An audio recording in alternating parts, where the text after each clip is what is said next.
कौन है भालचंद यादव, क्यों आ जाते हैं सबकी आंख में आंसू।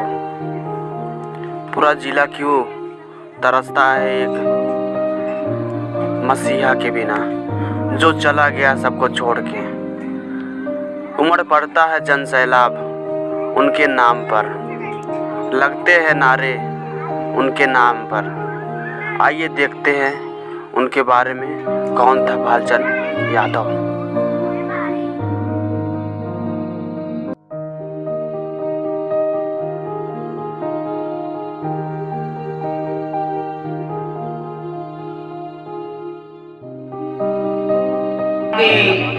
पुलिस चौकी पुलिस चौकी हरियर के पूरा आएगा भैया। सभी कांस्टेबल और चौकी इंचार्ज ड्यूटी पर तैनात हैं। आप सबको हम इस मंच की तरफ से कोट से धन्यवाद देते हुए आप सब के शुरुआत के लिए यदि आपकी इजाजत हो तो पूर्व छात्र संघ अध्यक्ष महेंद्र यादव जी, पूर्व छात्र संघ अध्यक्ष राम सजन, आप लोग मंच पर आने का कष्ट करें। विनोद यादव जी से, महेंद्र यादव जी से, राम सजन जी से, पक्कर काका जी से निवेदन है आप मंच पर आने का कष्ट करें। हमारे बीच में मनमोहन पांडे जी आए हुए हैं। आप यथा में त्वया ततं विश्वमनन्तरूपः नमो नमस्ते अस्तुतः कृत्वा पुनश्च भूयोऽपि नमो नमस्ते नमः पुरस्तादत्प्रेषितस्ते नमस्ते सर्वत्रेव सर्वः अनन्तवे भद्राणि पश्यन्तु मा कश्चित् दुःखभाग् भवेत्। अब आप लोग अपनी अपनी के माध्यम से अपने नेता के चरणों में सम्मान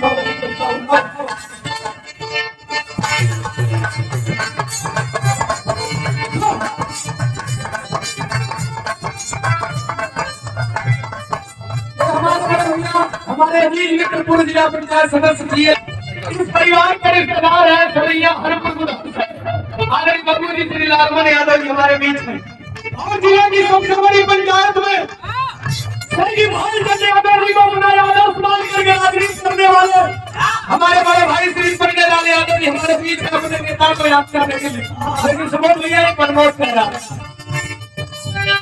अरे ठीक है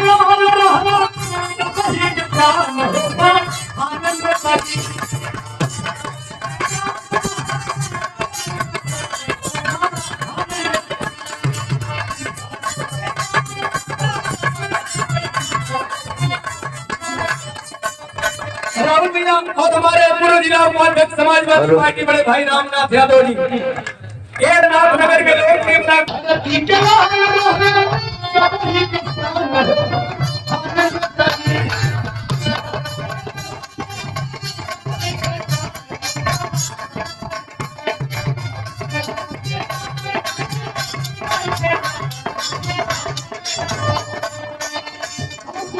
मेरे देशों का चलवा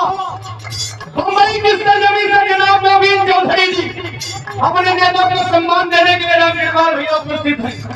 नवीन चौधरी भैया के प्रति अपनी भावनाओं को समर्पित करते हुए हमारे बड़े भाई रामकृपाल यादव जी, दिनेश यादव जी, मैं सभी का अपने मंच के माध्यम से सम्मान करता हूँ। बड़े भैया बड़े रामनाथ यादव जी हमारे बीच उपस्थित हैं। सभी के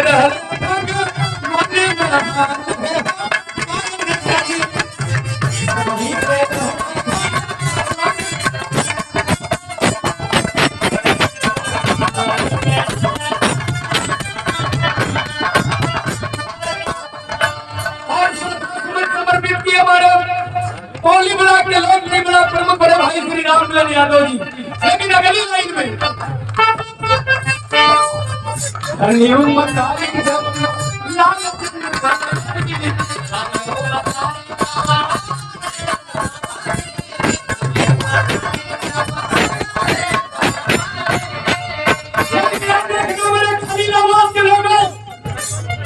मेरे मसीहा ने अपने अंतिम लोकसभा के चुनाव में केवल एक लाइन कहा था,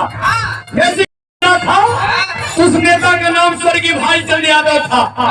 दूसरे के दर्द को बड़ा दर्द समझा अगर किसी में, उस नेता का नाम स्वर्गीय भालचंद यादव था। उपस्थित भैया, ये मेरा आखिरी चुनाव है, या तो दिल्ली भेज देना या तो बिहार घाट भेज देना, लेकिन हमारे खलीलाबाद के लोगों ये प्रमोद की कड़वी लाइन है। आप पर की भाषा की गाली क्यों नहीं भर पाई? राम भैया इस बात को याद रखिएगा। साथियों, प्रमोद जी आपको और अपनी बात कहें आदरणीय संजय सिंह।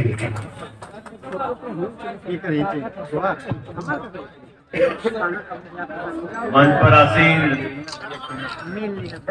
पूर्व सांसद, मंत्री और विधायक रह चुके आदरणीय लालमणि जी, पूर्व विधायक भाई विजय बहादुर जी, पूर्वांचल के आम आदमी पार्टी के प्रांतीय अध्यक्ष भाई राजेश यादव जी, बौद्ध प्रांतीय अध्यक्ष इमरान लतीफ साहब, आज बहुत भावुक क्षण है हम सब के लिए और विशेष तौर से सुबोध यादव जी के लिए।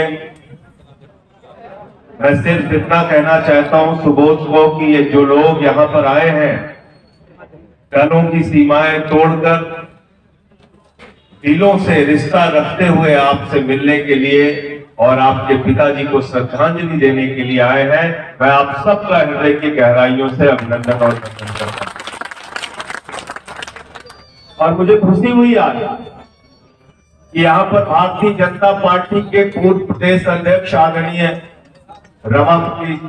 रमापति त्रिपाठी जी भी आए थे, पूर्व मंत्री राम प्रसाद चौधरी जी भी यहाँ पे आए।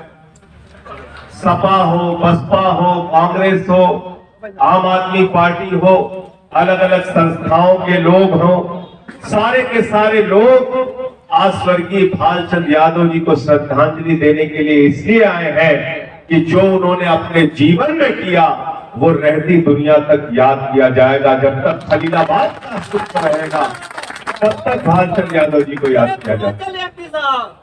और निश्चित रूप से वो तेरे पूर्वांचल ही थे।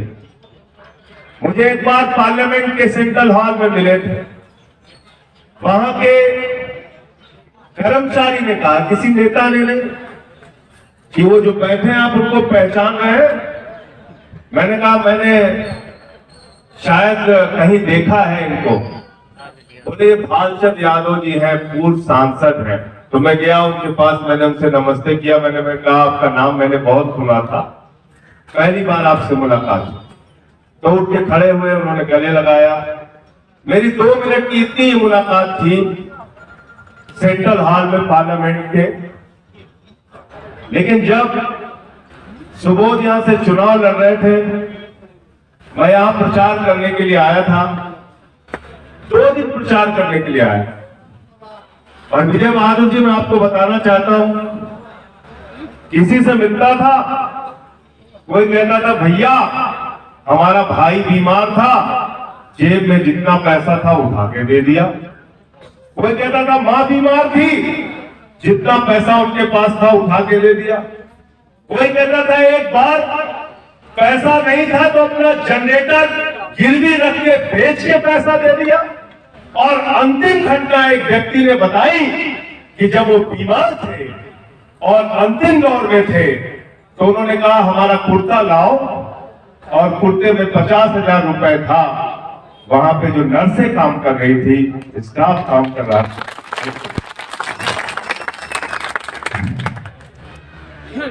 ये बातें जब मैंने सुनी तो मैंने कहा मैं यहां से जाऊंगा नहीं। अब पूरे चुनाव साए की तरह सुबोध के साथ रह के उस इलेक्शन में मैंने काम किया। देखिए, राजनीति सबको करने का मौका मिलता है। ये मास्टर साहब जो भी संचालन कर रहे थे, सुरेंद्र जी, इनसे सबसे उनके बारे में लंबी लंबी बातें हुई। पूर्व मंत्री जी आज शायद आ नहीं पाए हैं। तो इंसान की जिंदगी में किया हुआ कार्य ही याद रहता है। बापू राष्ट्रपिता महात्मा गांधी, जिनकी जयंती कल पूरी दुनिया ने मनाई, पूरे हिंदुस्तान ने मनाई, वो कोई सांसद, विधायक, मंत्री नहीं थे। स्वर्गीय लाल बहादुर शास्त्री जी प्रधानमंत्री थे, लेकिन अपनी सादगी और ईमानदारी की वजह से जाने जाते थे। लोकनायक जयप्रकाश नारायण जी गांव के प्रधान भी नहीं हुए, लेकिन संपूर्ण क्रांति के जरिए पूरी दुनिया, पूरे देश में उनकी ख्याति थी। इसी प्रकार से भालचंद यादव जी सिर्फ एक सांसद नहीं थे, एक जननेता थे जो लोगों के दर्द को महसूस करते। बड़ी बात यह है कि अगर ईश्वर ने आपको सेवा करने का मौका दिया तो आप किस तरह से लोगों की सेवा कर रहे हैं? पिछड़ों की, दलितों की, गरीबों की, समाज के अंतिम आदमी की कैसी सेवा आप कर रहे हैं? और अगर इसका उदाहरण उत्तर प्रदेश की राजनीति में किसी नाम के साथ दिया जाएगा तो उनमें से प्रमुख नाम होगा भालचंद यादव जी। और ये बात मैं कोई खुश करने के लिए नहीं कह रहा हूं, इसका प्रमाण सुबोध यादव जी के चुनाव में यहां की जनता दे रही थी। और मैं तो आपसे कहना चाहता हूं, आपको 25,000, 26,000 जो भी मत मिला, ये उनके कार्यों का मत था, उसका आशीर्वाद था। अपनी सेवा जारी रखिएगा, यही जनता आपको भारी मत से जिताने का भी काम करेगी। आज मैं आ रहा था तो मैंने सुबह एक समाचार पढ़ा कि प्रतापगढ़ में एक दलित ने भगवान की मूर्ति छू ली तो उसको पीट के मार दिया। कुछ दिनों पहले मैंने एक समाचार पढ़ा कि बुलंदशहर में सीआरपीएफ के एक जवान ने थाने में जाके चिट्ठी दी कि मेरी शादी होने वाली है, मुझे घोड़ी पर बैठना है, मुझे पुलिस की सुरक्षा दी जाए। ये कैसे हिंदुस्तान में हम जी रहे हैं? आजादी के 75 साल के बाद आज अगर एक दलित को भगवान की मूर्ति छूने पे मार दिया जा रहा है तो ये हम सब के लिए चिंता की बात है। और मैं इसको दलगत भावना से बात नहीं कह रहा हूं, मैं कह रहा हूं कि विषमता, भेदभाव, अगले पिछड़े की सोच हमारे समाज के लिए अभिशाप है। ये बात डॉक्टर लोहिया ने भी कही थी, राष्ट्रपिता महात्मा गांधी ने भी कही थी, ये बात बाबा साहब डॉक्टर भीमराव अम्बेडकर ने भी कही थी। हमको एक ऐसा समाज बनाना है जो हमारे संविधान के मुताबिक चले। और हमारा संविधान क्या कहता है? हमारा संविधान कहता है सबको बराबरी का हक हो, शिक्षा के क्षेत्र में, स्वास्थ्य के क्षेत्र में, बिजली के क्षेत्र में, पानी के क्षेत्र में, तरक्की के क्षेत्र में। और इसकी लड़ाई भालचंद जी ने हमेशा लड़ने का काम किया। लोगों ने ऐसे ऐसे किस्से बताए, शायद पूरी कहानी बताने लगूंगा तो कई घंटों लग जाएंगे, लेकिन पूरे चुनाव में मैं एक ही बात कह सकता हूं। राजनीति में मैंने बहुत लोगों को देखा और मैंने अपनी पत्नी, अपने पिता, अपने परिवार से भी ये बात कही। बहुत लोगों के बारे में देखा और सुना, कोई ना कोई तो बुराई करने वाला मिल जाता है, कोई ना कोई आलोचना करने वाला मिल जाता है, लेकिन 17 दिन तक इस क्षेत्र में प्रचार में रहा, एक आदमी ऐसा नहीं मिला जिसने भालचंद यादव को जिताया। एक सिंगल, एक दिन किसी भी दल का व्यक्ति हो, मैं तो कई भाजपा के मित्रों से भी उस समय मिला तो वो बैठाते थे, कहते थे भाई हमारी बेटी की शादी थी तो किसी से कर्जा लेके 25 लाख रुपए पहुंच गए, कहने लगे पहले बेटी की शादी कर लो, जब पैसा होगा मुझे दे देना। ऐसा आदमी राजनीति में कहां मिलता है भाई, कहां मिलता है? तो इसलिए अपने इस नेता को जब तक खलीलाबाद का अस्तित्व है, जब तक हम लोग जीवित हैं, और आने वाली पीढ़ियां भी उनको बता के जाइएगा कि इस धरती पर एक ऐसा नेता था जो सबके सुख दुख को अपना सुख दुख समझता था, गरीब आदमी के लिए लड़ता था, उसके लिए जीता था और उसके लिए ही इस लड़ते लड़ते इस दुनिया से चला गया। बहुत बहुत शुक्रिया, बहुत बहुत धन्यवाद। मैं फिर से स्वर्गीय भालचंद जी के चरणों में अपनी श्रद्धांजलि अर्पित करता हूँ, उनको नमन करता हूँ और मैं यही प्रार्थना करता हूँ प्रभु से कि आपके चरणों में जहां भी है वो उनको अपने चरणों में अच्छा स्थान दीजिएगा और उनके परिवार को हमेशा तरक्की के रास्ते पर आगे बढ़ाइएगा और उनके जितने भी चाहने वाले, मानने वाले, उनसे प्रेम करने वाले लोग हैं, उनके प्रेम को उनके प्रति जिंदा रखिएगा। बहुत बहुत शुक्रिया, बहुत बहुत धन्यवाद। आज ऐसे कोई कार्यक्रम है, हम लोग को हमेशा जैसे रंगामंच पे हमारे पिताजी बैठे हैं, पिता के तौर पर आए सभी नेतागण, हर पार्टी के, मैं सबका इस कार्यक्रम में जो श्रद्धांजलि सभा पिताजी के पुण्यतिथि में आए,